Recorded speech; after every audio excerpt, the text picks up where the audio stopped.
राधे राधे दोस्तों।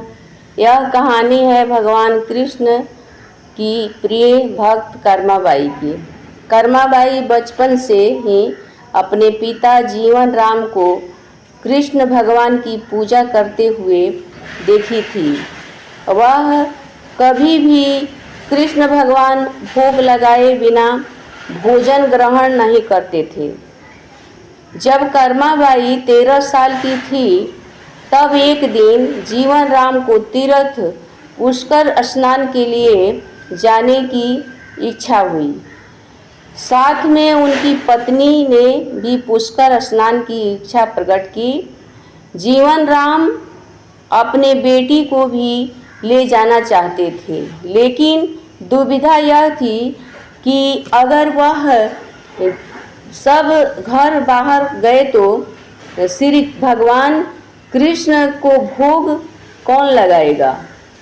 तब जीवन राम ने इस नित्य कर्म की जिम्मेवारी कर्माबाई को सौंपा और कहा कि देख बेटी कर्मा, सुबह भगवान कृष्ण को भोग लगाने के पश्चात ही तुम भोजन ग्रहण करना।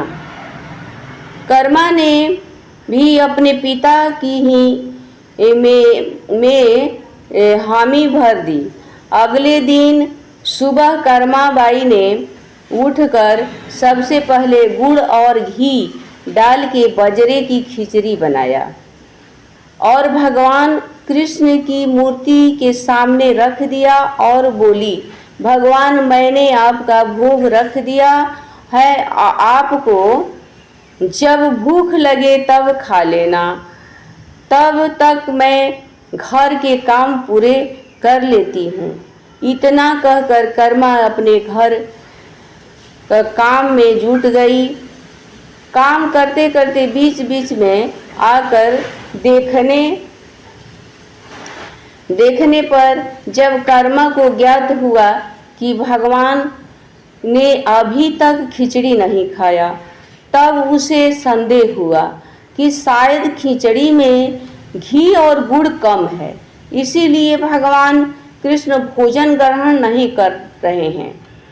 तभी कर्मा ने खिचड़ी में थोड़ा गुड़ और घी मिलाया और मूर्ति के सामने बैठ गई।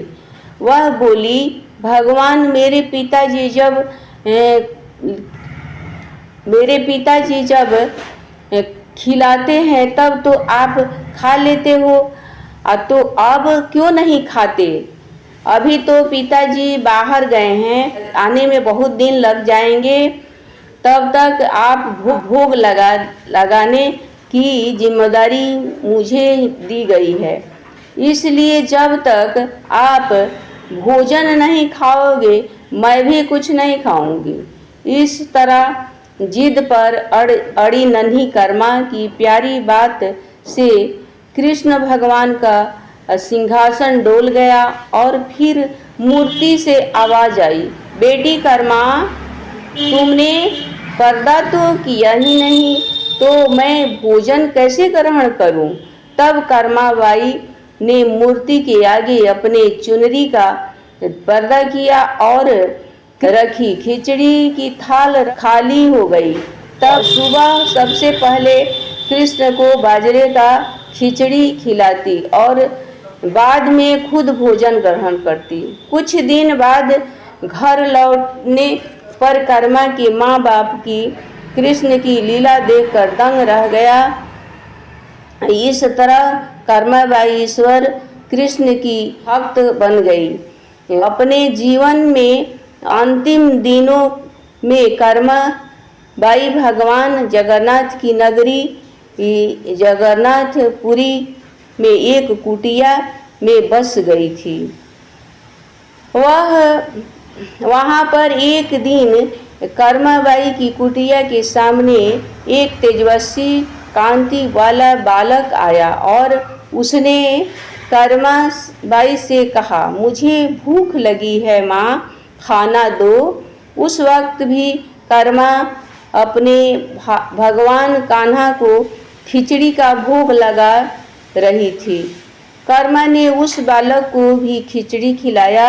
उसके बाद से वही बालक हर रोज कर्मा के साथ का खिचड़ी ही खाने आता था। यह सिलसिला कई वर्षों तक चला।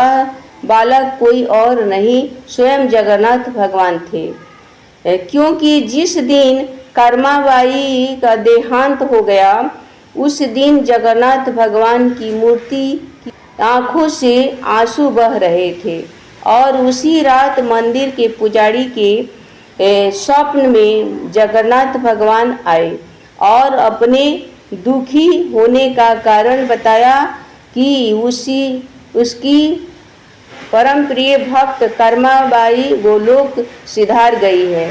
मैं रोज सुबह उसी के हाथ की खिचड़ी खाता था, अब मुझे खिचड़ी कौन खिलाएगा। अगले दिन से मंदिर के पुजारी ने निर्णय किया कि भगवान को रोज बाजरे की खिचड़ी को भोग लगेगा और उस भोग का नाम दिया गया कर्माबाई का खिचड़ी। इस तरह का कर्माबाई का कहानी था। कर्माबाई बहुत कृष्ण का बड़ी भक्त थी।